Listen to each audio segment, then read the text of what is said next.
Mi argumento es que cuando la estaba haciendo, pensaba, estás haciendo esta película, y la idea es que todos somos responsables de esto, que su sacrificio fue por toda la humanidad. Y si una de las películas más controvertidas, jamás realizadas, no fuera solo una película, desde fuera. La Pasión de Cristo parecía un riesgo creativo audaz. Un proyecto independiente rechazado por casi todos los grandes estudios de Hollywood. Pero entre bastidores, algo mucho más inquietante se estaba desarrollando.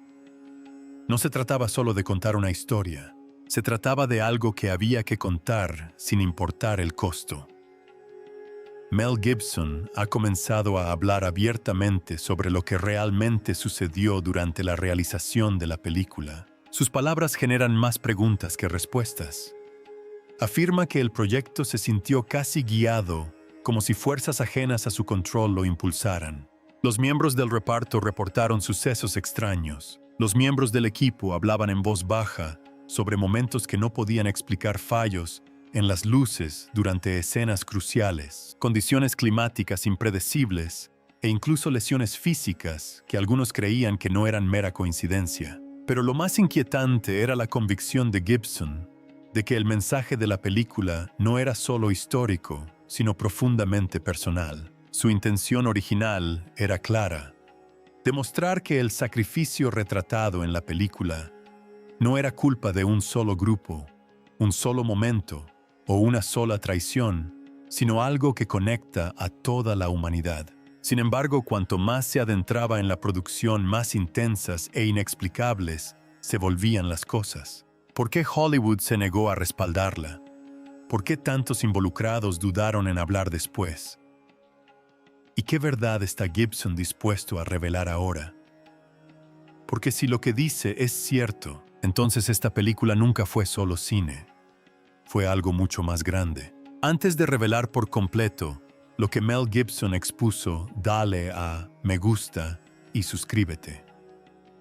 Para entender por qué esta película sacudió al mundo de la manera en que lo hizo, primero debemos remontarnos a donde todo comenzó. Mel Gibson finalmente admitió la impactante verdad sobre el momento en que todos los grandes estudios, todos los guardianes del cine estadounidense, lo miraron a los ojos y le dijeron lo mismo: no. Los ejecutivos de Hollywood lo escucharon describir lenguas antiguas, violencia sin filtros, y una historia que no encaja fácilmente con las expectativas modernas.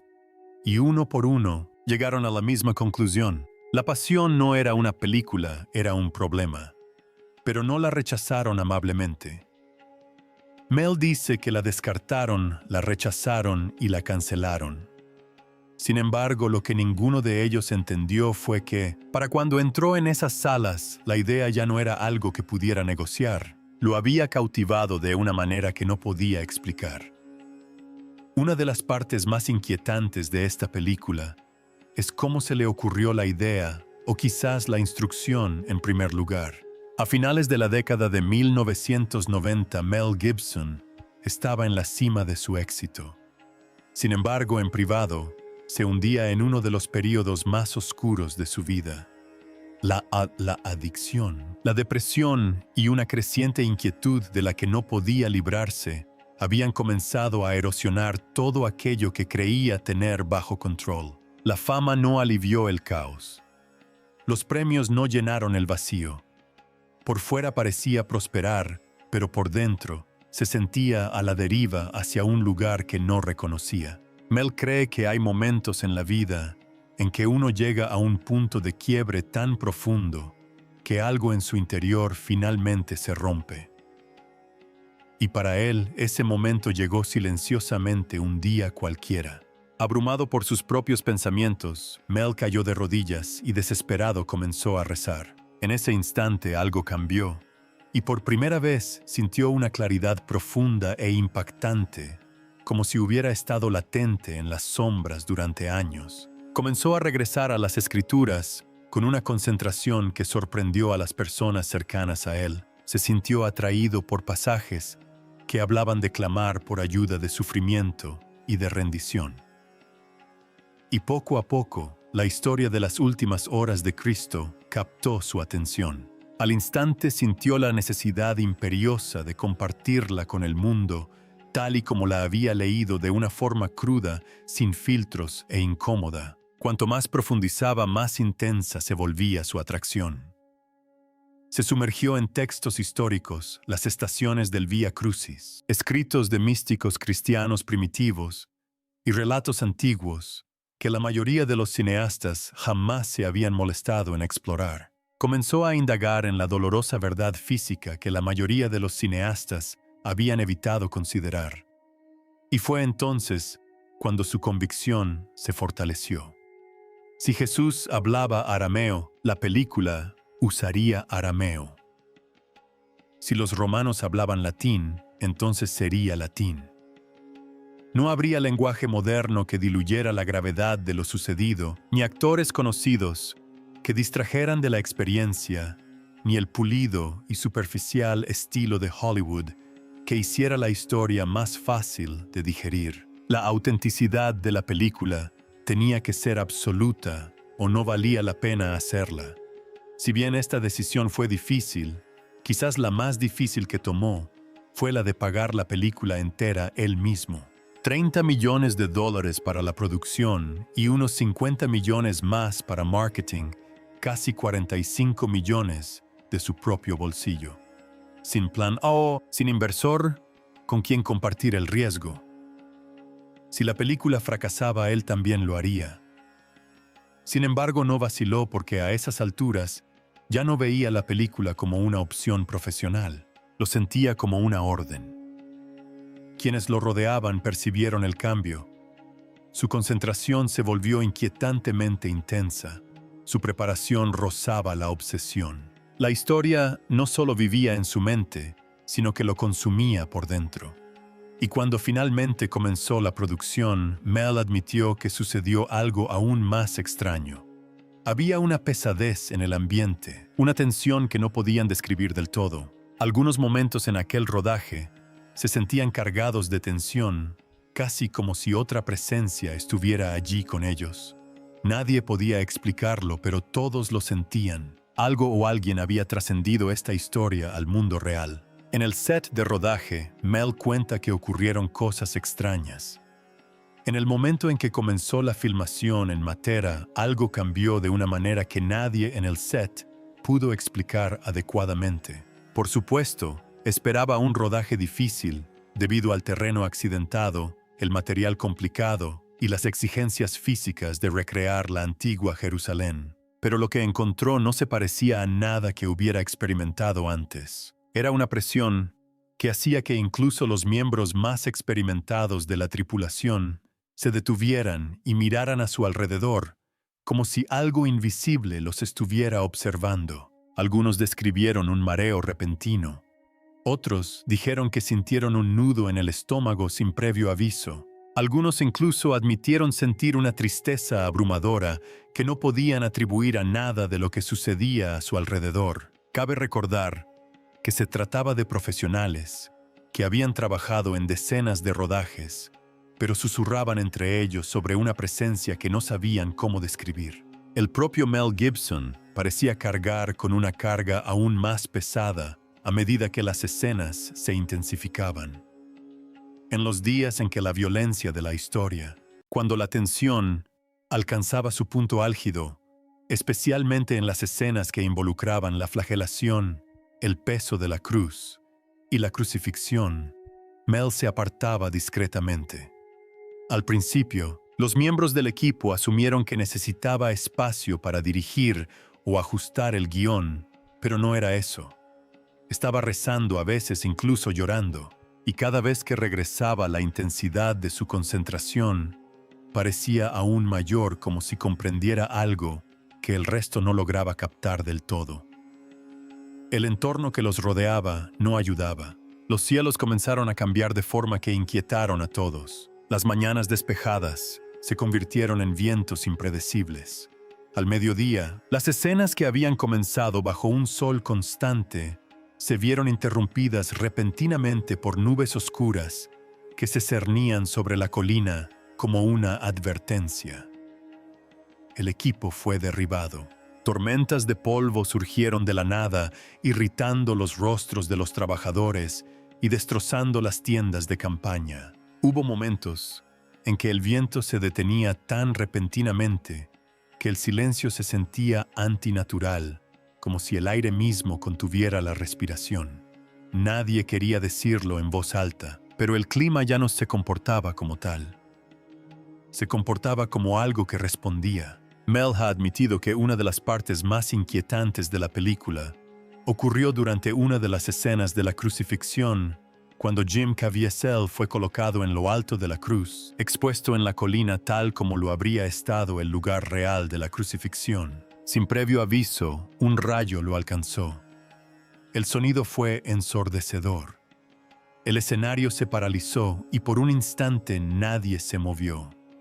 Jim no cayó, pero la descarga eléctrica le recorrió el cuerpo con tanta fuerza que se mordió la lengua y la mejilla. Más tarde, revelaría que la huelga contribuyó a complicaciones a largo plazo que derivaron en 2 cirugías cardíacas, incluida una en la que tuvo que abrirle el pecho. Fue un milagro que sobreviviera. Pero los extraños sucesos no terminaron ahí. Mel cuenta que minutos después, apenas tiempo suficiente para que se calmara la conmoción, el ayudante de dirección, Gian Michelini, también fue alcanzado por un rayo. Ya le había caído uno antes durante la misma producción. Ahora volvió a suceder. 2 rayos cayeron en el mismo lugar, alcanzando al mismo pequeño grupo de personas en cuestión de minutos. Los estadísticos pueden enumerar las probabilidades. Los meteorólogos pueden explicar la inestabilidad atmosférica. Pero las personas que estaban allí sabían en el fondo que no parecía algo aleatorio. Lamentablemente, el sufrimiento de Jim Caviezel no terminó ahí. Durante la escena de la flagelación, los látigos estaban diseñados para detenerse justo antes de tocar su cuerpo. Pero en una toma, el ángulo falló, dejándole una herida de 35 centímetros en el torso. Y eso no es todo. Mientras cargaba la enorme cruz de madera, resbaló, y todo el peso le dislocó el hombro por completo. De hecho, Mel cree que los gritos que se oyen en el montaje final de la película no son actuación. Son los sonidos reales de un hombre sufriendo una agonía física terrible. Durante las escenas de la crucifixión, el viento frío le calaba los huesos y dejaba al descubierto la pintura corporal, empujándolo hacia la hipotermia.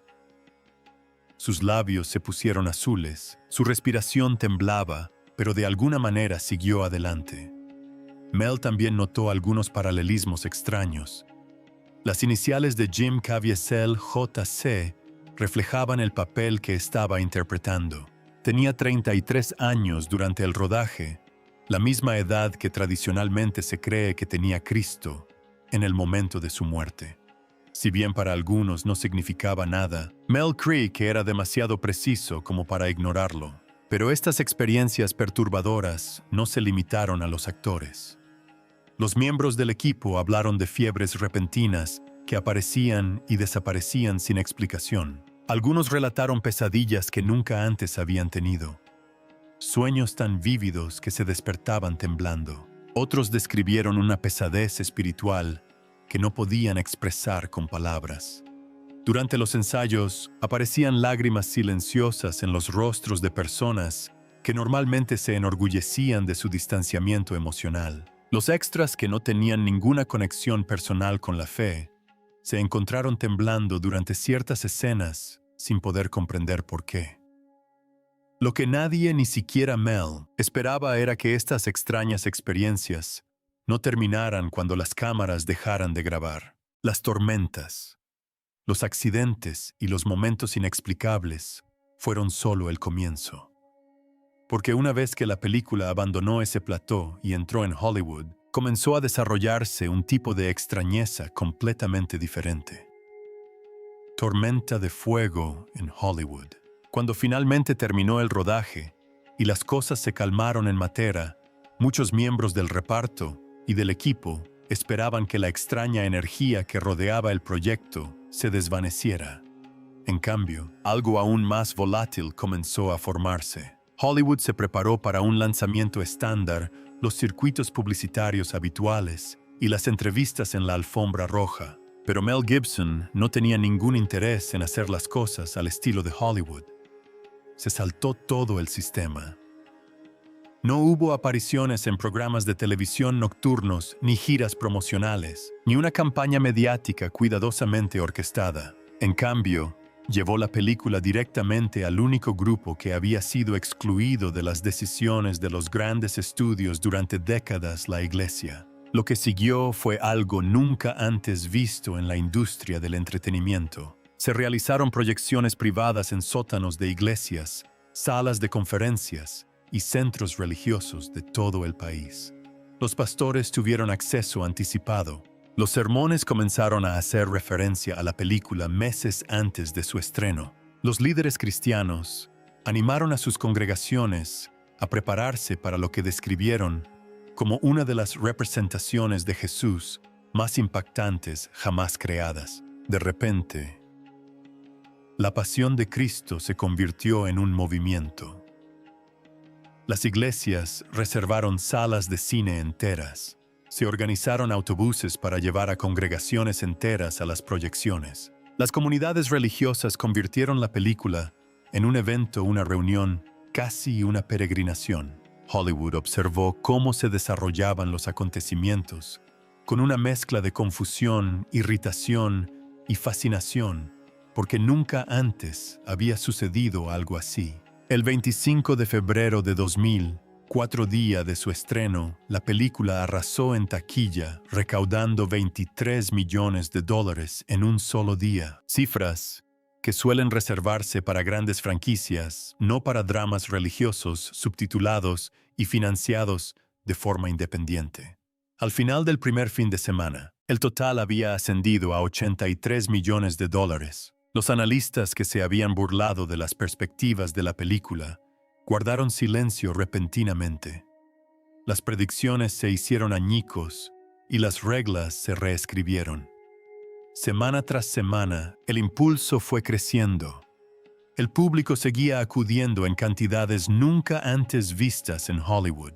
Para cuando finalizó su exhibición en cines, la película había recaudado $370 millones en Estados Unidos y 611 millones en todo el mundo, convirtiéndose en la película con clasificación R más taquillera de la historia hasta ese momento. Pero si bien el éxito financiero fue innegable, la reacción negativa que recibió Mel fue más que impactante. Todo comenzó con acusaciones de antisemitismo.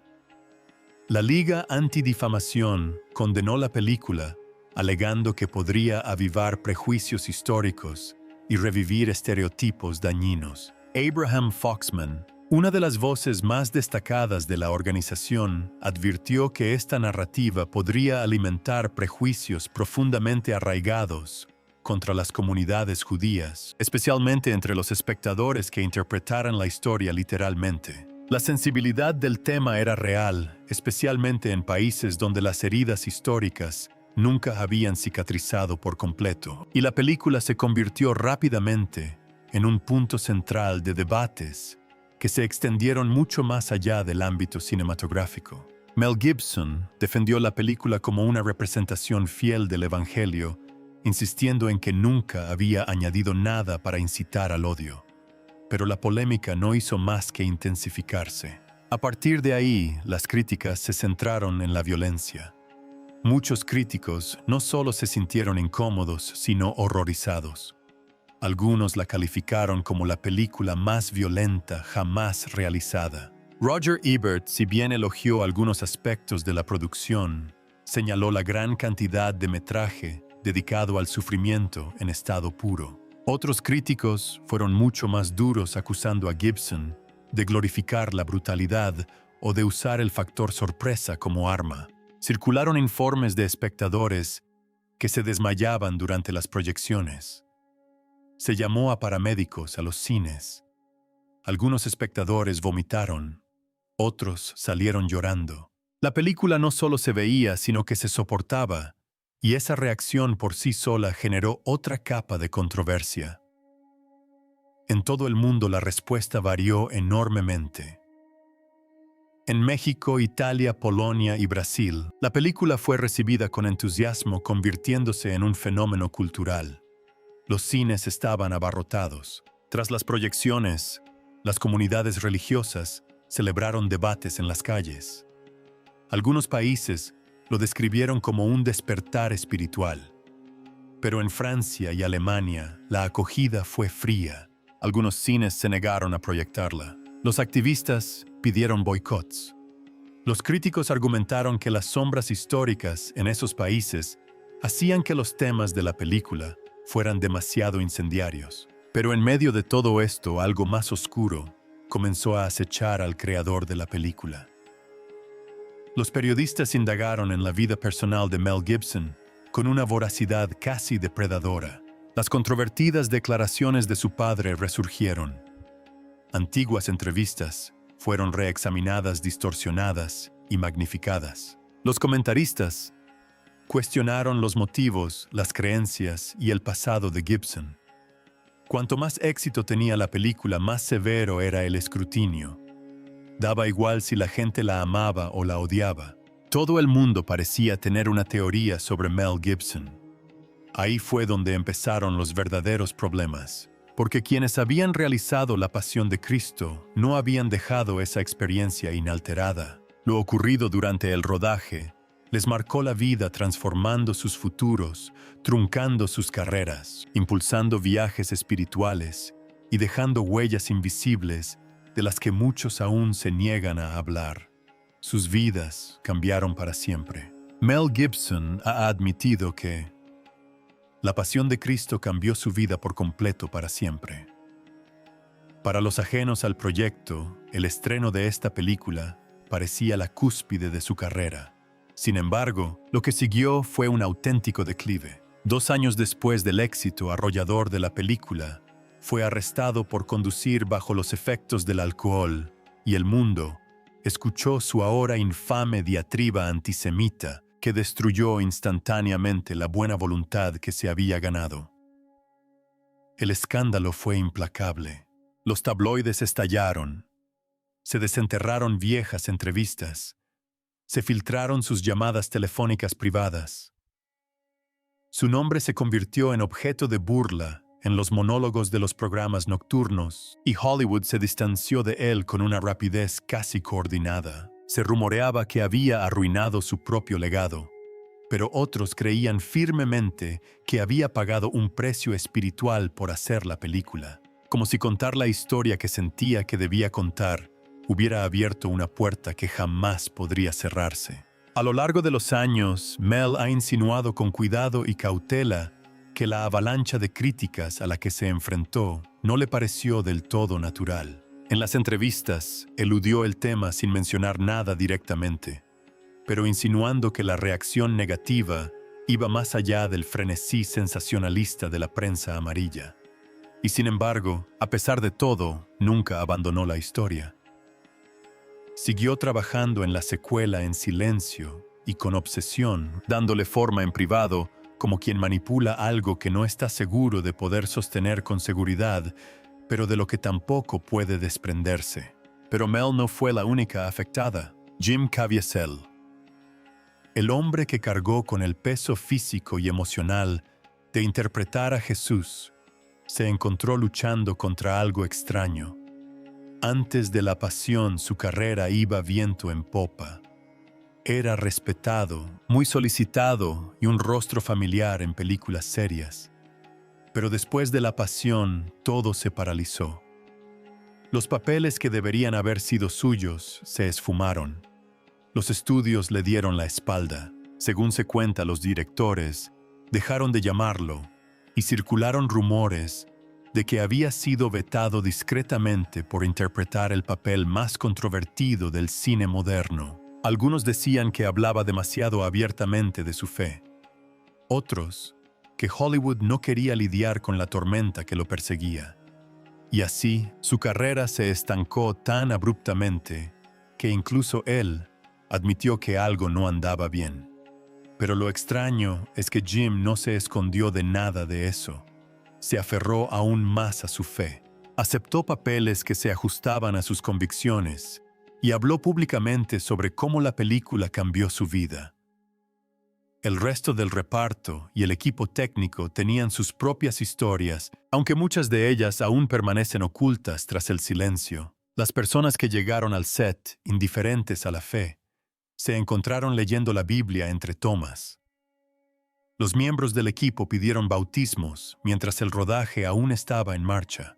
Una de las transformaciones más impactantes fue la de Luca Lionello, el actor italiano que interpretó a Judas, quien se había declarado ateo durante años. Según se cuenta, se convirtió al cristianismo tras la experiencia vivida en el rodaje, revelando que su papel había despertado en él algo que había permanecido latente toda su vida. Pero lo más inquietante fue el silencio que se fue instalando con el tiempo. Muchos actores con papeles secundarios como los soldados romanos, los habitantes del pueblo y los extras se han negado a conceder entrevistas durante décadas. Los miembros del equipo de producción declinaron volver a visitar la producción. Los periodistas que intentan recabar información entre bastidores a menudo se topan con el mismo muro.